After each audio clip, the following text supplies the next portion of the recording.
Shalom, shalom. Salam Bang. Shalom Kak Yasmita. Iya, salam semuanya. Shalom. Silahkan Kak. Sekarang ya langsung ya. Boleh, mau nanti juga boleh. Kak, ini Iya, tadi ada Bang Nabirong izin mau di-sharing lab di oke. YouTube, boleh Kak ya? Oh, Bang Nabirong. Iya, iya, aku kenal. Iya, Boleh ya Kak ya? Nah, iya, iya, boleh, boleh.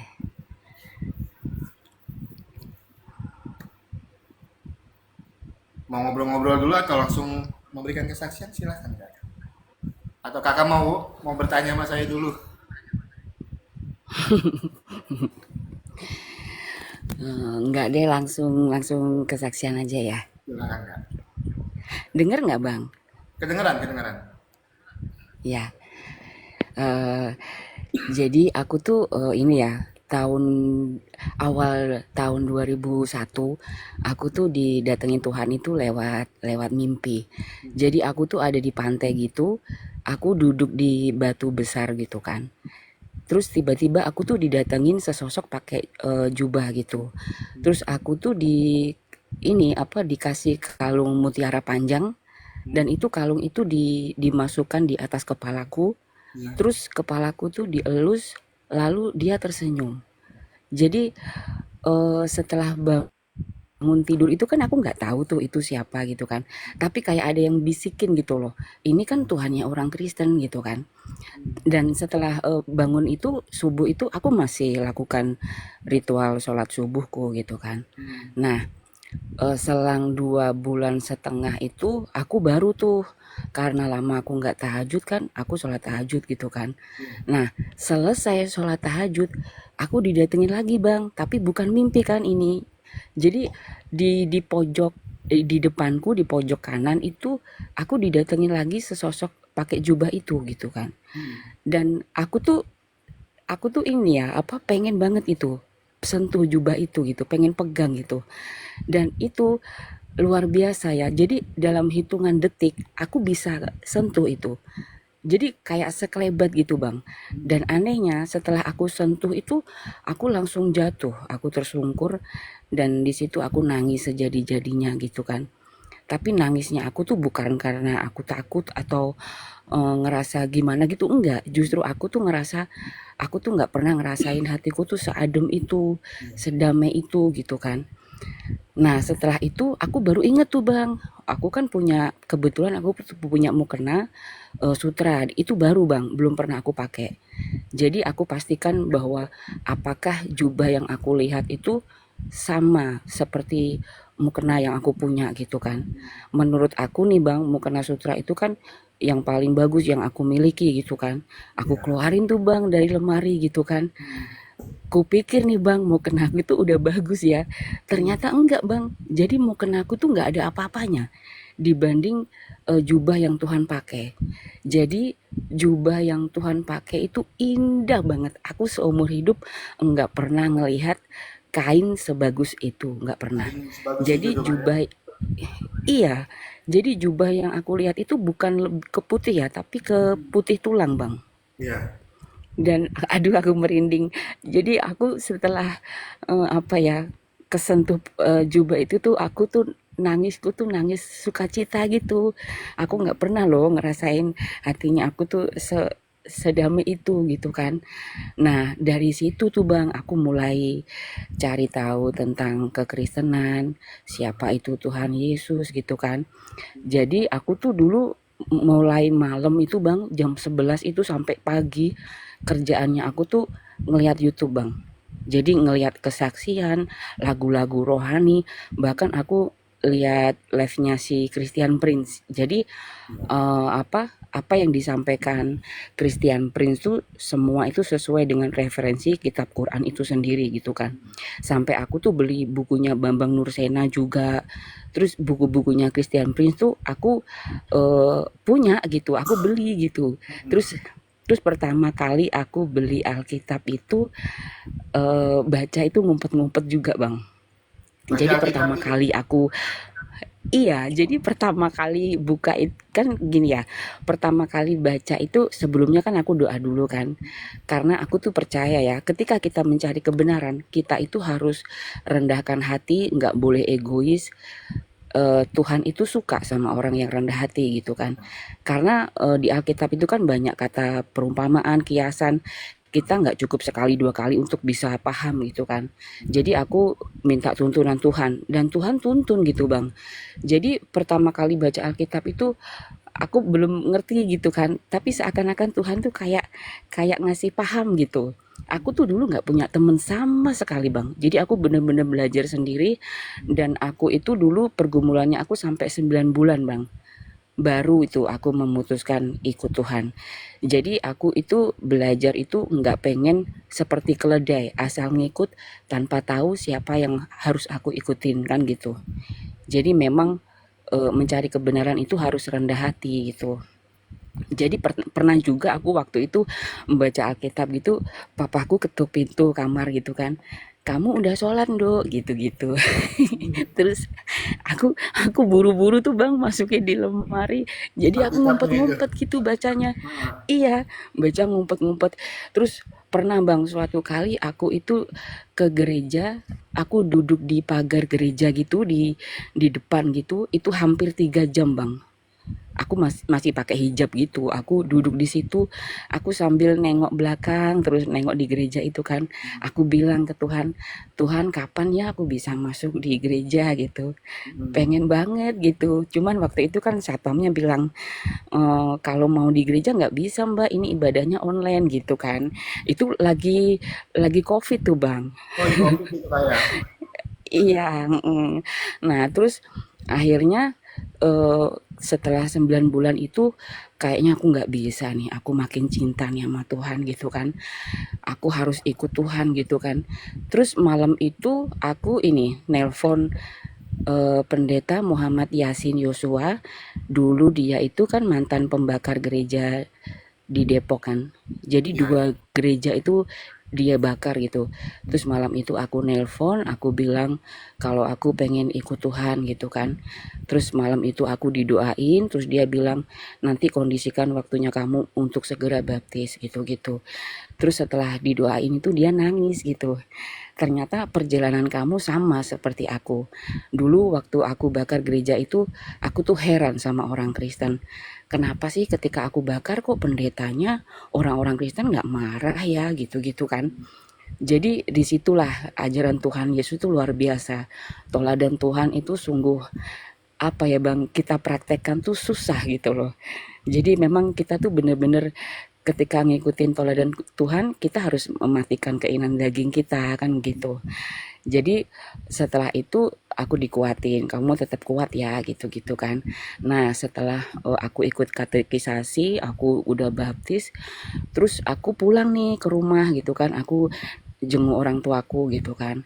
Nah pas pulang itu aku tuh 5 bersaudara bang. Kebetulan itu kakakku yang 4 ini semua jadi pengajar. Terus yang dua, yang nomor 1 sama yang nomor 4 itu dia ngajar di pondok pesantren, yang dua itu ngajar di SMP sama SMA. Terus yang kakakku yang cowok ini kebetulan dia punya pondok pesantren di Jawa Timur, dia pengelola yayasan di situ juga sekaligus pengajar. Nah, waktu pulang itu dengan cerianya gitu kan dia nyapa aku gitu kan. Assalamualaikum dek gitu-gitu kan. Kapan datang nih gitu-gitu. Nah pas aku buka pintu kamar, aku tuh lupa bang kalau pakai kalung salib. Jadi pas buka pintu kamar itu dia kaget kan. Dia langsung nanya, kamu ngapain pakai kalung salib? Dia bilang gitu.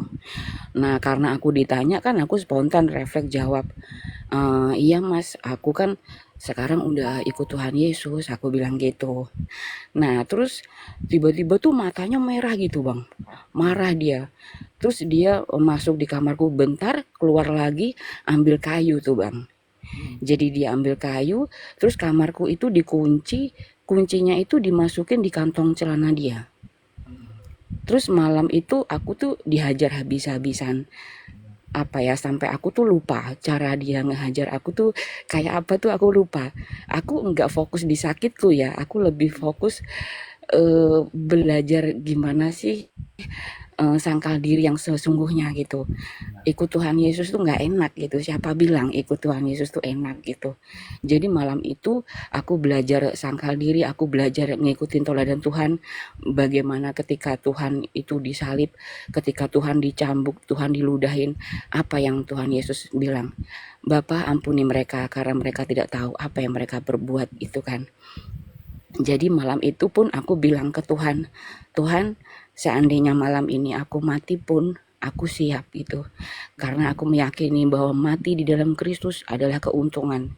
Jadi setelah itu dia bilang, cukup aku yang tahu ya, jangan sampai orang tua kita tahu gitu. Terus waktu dia keluar dari kamar itu, aku kan ini sempet ini apa, kompres kakinya aku itu kan lebam-lebam biru gitu bang. Aku kompres tuh aku sambil bilang ke Tuhan, "Eh, Tuhan gini banget ya ikut engkau gitu." Tapi lagi-lagi aku dikuatin sama Markus 13 ayat 13 gitu kan, bahwa kamu akan dibenci semua orang oleh karena namaku, tetapi orang yang bertahan sampai pada kesudahannya, ia akan selamat gitu. Jadi ayat itu yang bikin aku kuat sampai sekarang gitu. Dan setelah itu aku tuh nengok ke belakangku gitu di lantai, ternyata di situ banyak darah bang ngalir. Jadi aku tuh kayak nggak sadar gitu loh dengan lukaku gitu. Kan aku sempat dijedotin di lemari juga kan kepalanya aku. Jadi aku tuh waktu ngepel darah itu pun aku masih sempat nyanyi. Aku inget lagu itu, Bapa jangan tinggalkan aku, Engkau alasan selama ku hidup. Jadi aku sambil ngepel sambil nyanyi itu. Jadi aku ngerasa bahwa malam itu aku belajar pikul salib gitu. Bahwa memang ikut Tuhan Yesus tuh nggak enak gitu. Tapi keselamatan pasti di dalam Tuhan gitu. Di luar Tuhan nggak ada keselamatan gitu kan. Dan aku kalau ditanya kamu secara daging sakit banget ya fisiknya aku, tapi aku nggak fokus di situ. Justru aku melihat kakakku, aku kasihan gitu. Karena dia berbuat seperti itu karena ketidaktahuan dia. Seandainya dia tahu siapa Tuhan Yesus, dia nggak bakal ngelakuin itu ke aku gitu kan. Nah, setelah itu bang, aku balik lagi di kerjaannya aku. Selang 3 bulan ada saudaraku yang meninggal, aku balik dong ke rumah gitu kan. Jadi dulu itu di keluargaku itu kalau setiap sholat itu kan selalu berjamaah bang. Karena di rumah hanya ada mama sama papa, papa kalau sholat di masjid gitu kan. Nah, aku nunggu nih papa pulang gitu kan. Jadi aku momen yang pas itu waktu itu aku nunggu papa setelah sholat isya aku baru. Papa itu kan kalau mau sholat kan suka di teras gitu kan nunggu azan gitu kan. Nah setelah sholat itu aku nunggu di teras itu aku bilang ke papa, aku tuh kayak apa ya, kayak ada yang ganjel gitu loh bang, sampai kapan sih aku harus sembunyikan ini gitu, kamu harus nyatakan bahwa kamu sudah ikut aku gitu. Jadi malam itu aku beranikan diri dan keberanianku itu aku percaya itu dari Tuhan. Dan waktu setelah Isya itu aku bilang ke papa, aku mau ngomong sesuatu nih aku gitu kan. Terus papa bilang, ya ngomong aja, ngomong apa gitu. Tapi seandainya nanti setelah ngomong papa mau usir aku, nggak nganggep aku anak, aku nggak apa-apa gitu. Kamu kenapa sih, ada masalah apa gitu kan. Terus aku bilang, sebelum aku ngomong aku boleh nggak cuci kakinya papa aku gitu. Jadi aku nyuci kakinya papaku itu bentuk permintaanku sebagai anak bang, karena orang tua mana sih yang nggak shock ketika tahu anaknya murtad kan gitu. Jadi setelah papa bilang boleh gitu, aku buru-buru tuh bang ambil waskom gitu, aku kasih air gitu kan. Terus aku sambil nunduk gitu, aku di kakinya papa, aku doa sama Tuhan, aku bilang, Tuhan tolong jamah hatinya papaku, lembutkan hatinya papaku agar dia bisa terima kenyataan bahwa aku sudah ikut engkau gitu. Dan aku bilang ke papa, "Pa, maafin aku ya, Pa. Aku sebenarnya udah ikut Tuhan Yesus," aku bilang gitu. Dan di luar dugaan, Bang, ternyata karya Tuhan itu terjadi malam itu. Nggak aku duga gitu, Papa, sambil ngelus kepalanya aku, Papa bilang gini, apa, ya ditanya lah, "Kamu kenapa pindah agama?" Gitu-gitu kan. Nah, terus, "Apapun yang terjadi, bagaimanapun kamu nantinya, kamu tetap anaknya Papa," gitu. Aku tuh kayak nggak percaya gitu, Papa bilang gitu, karena di keluarganya aku doktrin tentang agamaku yang lama itu keras, Bang. Jadi didikan papaku tuh keras tentang agama. Saudara-saudaraku dulu kelas 6 SD, kelas 1 SMP itu udah pada hatam, Bang. Jadi aku tuh ngerasa bahwa karya Tuhan malam itu benar-benar terjadi gitu. Dan aku spontan langsung peluk gitu, langsung ciumin gitu. Aku bilang, "Makasih ya, Pak. Udah izinkan aku untuk ikut Tuhan Yesus," aku bilang gitu. Eh, terus karena besoknya aku mau balik di kerjaan, malam itu tuh aku kayak kepikiran gitu kan. Pas mama sama papa tidur gitu, aku pegang gitu tangan mereka gitu. Aku bilang ke Tuhan, "Mmm, Tuhan selamatin dong orang tuanya aku," gitu. "Aku nggak mau selamat sendiri," gitu. Jadi aku sedih banget, Bang, ketika orang tuanya aku, saudara-saudaranya aku belum mengenal Tuhan gitu kan. Tapi di situ aku pengen apa ya, jadi berkat buat keluarga besar aku. Aku pengen mereka melihat di dirinya aku ada Kristus gitu. Nah, terus pas kakakku itu masih ini kan, setelah itu kakakku masih tuh teror-teror aku, bahkan dia bilang, "Aku ngebunuh kamu aja nih, aku nggak bakal rugi," gitu. Terus waktu itu aku dibujuk kan, "Kamu pulang dong deh, aku mau ngomong sesuatu nih," gitu. Awalnya aku nggak mau tuh, Bang, pulang. Aku tuh trauma sebenarnya ya dengan apa cara dia ngehajar aku gitu. Tapi karena aku ngelihat Tuhan gitu, aku mengasihi dia gitu, aku mau pulang gitu. Ternyata bener, Bang, feelingnya aku. Waktu pulang itu surat baptisnya aku disita. Terus aku disuruh pecah kakak gitu kan. Terus aku diusir dari rumah. Bahkan aku diusir itu aku cuman bawa baju satu koper aja gitu. Kayak habis dieliminasi dari kompetisi gitu, Bang. Jadi apa ya, eh sedih sih, cuman aku kayak Tuhan ngasih kekuatan gitu ke aku gitu kan. Nah, terus jadi mobilnya aku juga diambil sama dia. Bahkan dia bilang, "Kamu boleh ambil mobil kamu kalau kamu tinggalin Tuhan Yesusmu," gitu. Tapi aku jawab, "Aku ambil aja itu mobil, aku nggak butuh," gitu. Karena aku tuh ngelihat orang kaya, orang tajir itu aku biasa aja, Bang. Yang bikin aku tuh nggak tertarik ya dengan semua itu. Yang bikin aku tertarik itu keselamatan yang udah Tuhan Yesus kasih ke aku. Jadi Waduh. keselamatan yang Tuhan udah kasih ke aku itu nggak bisa diukur dengan nominal berapapun juga. Bahkan aku pernah juga jalan satu-satunya buat kamu kembali ke ajaran yang lama, kamu harus nikah nih sama ini, maksudnya mau dijodohin sama orang pondok pesantren gitu kan. Aku nggak mau, aku tolak keras karena memang aku meyakini bahwa gelap dan terang nggak bisa bersatu gitu. Dan aku tujuanku ikut Tuhan juga bukan karena laki, bukan karena harta gitu. Justru aku ikut Tuhan Yesus tinggalin semuanya. Aku ikut Tuhan Yesus bukan karena Indomie kayak permen kayak apa, enggak. Jadi kalau ada yang bilang aku murtad gara-gara Indomie, lu kira aku beli-beli buku tentang kekristenan itu berapa duit yang udah aku keluarin gitu. Harga Indomie berapa? Cuman 3.500 kan begitu. Jadi aku nggak peduli itu, Bang, mereka menghujat aku, mau ngehina aku tuh udah cinta mati sama Tuhan. Jadi semakin kalian hujat, aku makin cinta sama Tuhan. Aku apa ya, Tuhan kalian hujat, dia tetap Tuhan gitu loh. Jadi nggak mempengaruhi sedikit pun aku untuk mengurangiku untuk mencintai Tuhan gitu, enggak, sama sekali enggak gitu. Jangankan kalian nih gitu kan, aku aja rela diusir dari keluarga, aku rela tinggalin semuanya gitu demi ikut Tuhan Yesus gitu. Karena aku meyakini bahwa memang Tuhan Yesus itu Tuhan yang hidup dan Tuhan yang memang benar-benar ada gitu. Jadi aku ikut Tuhan juga karena karya Tuhan yang luar biasa. Jadi aku tuh ikut Tuhan murtad itu bukan aku didatengin lewat mimpi setelah tahajud aku langsung murtad. Enggak bang, aku belajar dulu. Jadi aku tuh nggak langsung murtad, aku belajar dulu. Jadi aku nggak mau seperti keledai asal ngikut tanpa tahu siapa yang harus aku ikutin kan begitu. Jadi kenapa aku pilih Tuhan yang bikin aku takjub? Di ajaranku yang lama, ketika kita sholat sepertiga malam, kita minta apa aja kan bakal diijabah nih, gitu kan. Ya. Tapi kenapa justru Tuhannya orang Kristen nih yang datang, yang muncul kan begitu.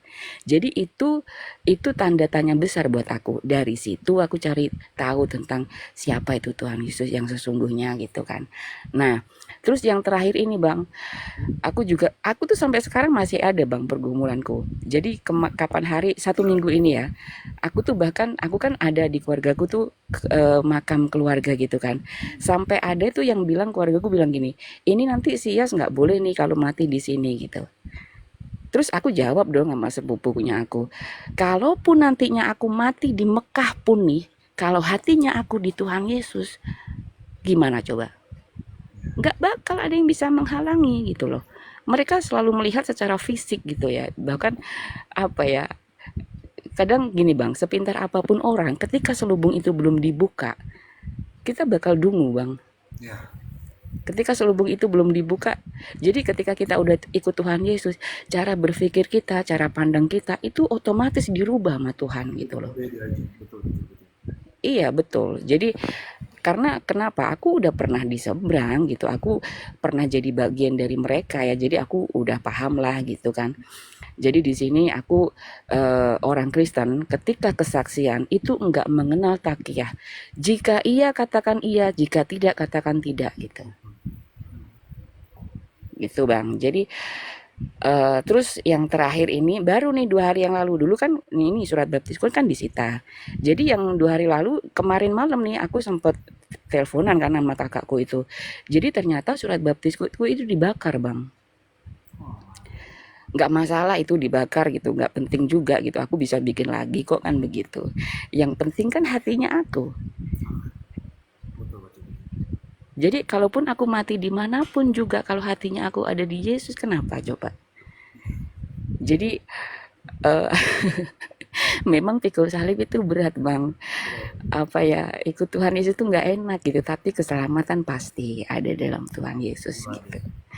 Jadi aku juga berpesan ya buat saudara-saudaraku seiman di sini, apapun yang terjadi jangan sampai tinggalkan Tuhan. Kalau aku ditanya pun demikian bang, apapun yang terjadi aku nggak bakalan ngejual Tuhan Yesus dan aku nggak akan menyalibkan Tuhan Yesus untuk yang kedua kalinya. Amin, amin. Jadi meskipun aku dihujat, aku dikutukin sama keluarga besarku bang, aku nggak takut gitu. Tuhan merubah kutuk itu menjadi berkat gitu. Dan dulu kan aku ngumpet-ngumpet nih bang, maksudnya baca Alkitab gitu kan. Terus aku pengen masuk di gereja, tapi sekarang aku bisa kapan aja masuk di gereja kan begitu. Nah terus aku juga berpesan buat mungkin teman-teman di sini atau saudara atau mungkin yang Muslim yang memang pengen mencari kebenaran, yang berminat untuk punya Alkitab, boleh DM aku gitu, aku mau kirim Alkitab itu gitu. Kenapa aku fokus di Alkitab bang? Karena aku tuh dulu baca Alkitab ngumpet-ngumpet gitu bang. Jadi aku motivasinya aku nggak mau orang lain pun kayak apa ya mau punya Alkitab aja susah gitu. Maksudnya Alkitab yang secara fisik ya gitu kan. Karena memang apa ya, terkadang kalau aku yang dulu tuh ngumpet-ngumpet itu rasanya tuh sebenarnya seru aja sih. Aku bilang juga ke Tuhan, maaf ya Tuhan, aku untuk tahu tentang Engkau aja aku harus sembunyi-sembunyi gitu. Itu dulu sebelum aku terima Tuhan ya gitu. Tapi ketika udah terima Tuhan, hidupnya aku dirubah sama Tuhan gitu kan. Terus hidupnya aku tuh selalu penuh sukacita gitu. Meskipun aku banyak tekanan gitu, terutama dari keluarga besarku gitu. Jadi aku tuh terus sekarang yang terakhir Bang, Bang Nabi Rong ini tahu lah kisahku. Ya. Iya, jadi apa papaku tuh, aku kan dulu waktu Desember kemarin tuh kan Natal kedua aku bang. Hmm. Jadi aku sempet ada kena musibah. Nah pas kena musibah itu papa jemput, aku dirawat di rumah gitu kan. Nah saat dirawat di rumah itu aku makin deket sama papa bang. Nah pas mau balik di kerjaan, papa kan bantuin packing-packing tuh. Papa tiba-tiba bilang gini bang, Dok, Alkitabmu boleh nggak ditinggal?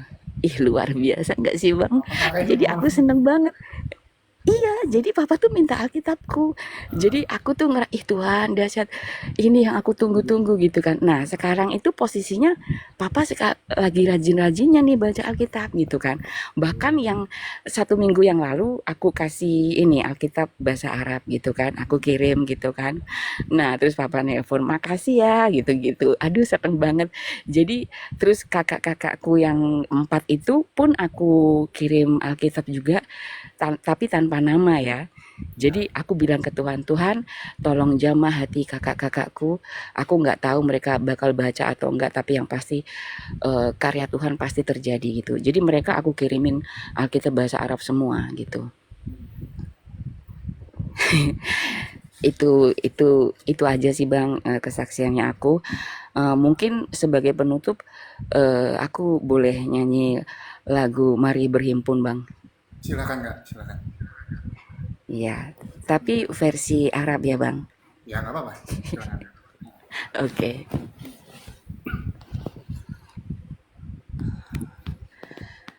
Miladak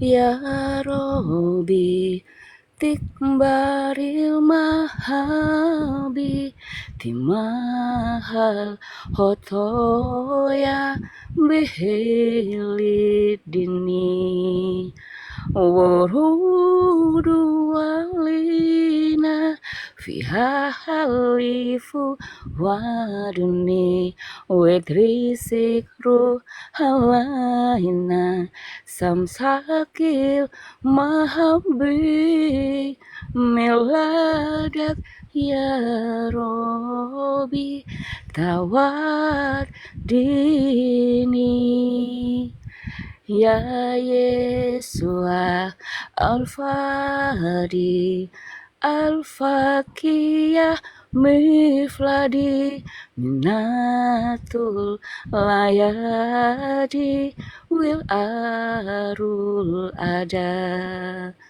Masifu Haniwis Muahu ahani bit masid miladak wit sabah ayadak miladak ya Robi tawat dini Haleluya. Ya, luar biasa. Kesaksian yang luar biasa kayak benar. Nggak ada. Iya, makasih ya Bang, udah dikasih waktu buat Tapi gue luar kesaksian. biasa ya. Iya, Kakak kemarin. Luar biasa Tuhan iya, Yesus memberkati kakak selalu, aku yakin dan percaya iya, itu. Bahkan aku sendiri iya, merinding loh dengar kesaksiannya luar biasa sih. Benar-benar. Gitu. iya. Kesaksiannya Amin. sangat Kiranya luar biasa. Terima kesaksianku, kasih banyak Kak Tika, iya, Bel, sudah iya, mau bersama. sama-sama Bang. Tuhan Yesus memberkati. Tuhan Yesus memberkati kakak sekeluarga juga luar biasa kayak. Semoga kesaksian kakak dapat menjadi kekuatan bagi kami semua kalau memang mujizat Tuhan Yesus itu benar-benar nyata. Gitu. Iya, amin, amin. Makasih ya Bang. Ya, terima kasih Kak Yasmita. Iya.